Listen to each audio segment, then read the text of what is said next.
ગામ વાગડા, રાજુભાઈ મોહન.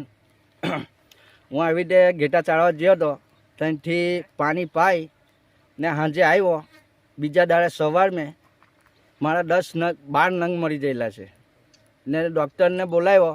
ડૉક્ટર ના આવ્યા, ડૉક્ટરની જગ્યાએ પટાવાળા આવ્યા. પટાવાળા આવી ને ઇન્જેક્શન મારી ગયા, પણ તોય કોઈ હજુ ફેરફાર પડ્યો નથી. 12 નંગ જતા રહ્યા મારા. હવે આ પાણી કઈ આગળ પીવડાવેલું? હું કે હું સાળનવાળા રોડ પર ગયો હતો. સાળનવાળા જે અમારી જ હદમે તળાવ છે, એ તળાવમાં પાણી પાઈને આવીને બીજા દાડા સવારમાં મેં ઉઠીને જોયું 4 થી 5 નંગ 6 નંગ પડેલા.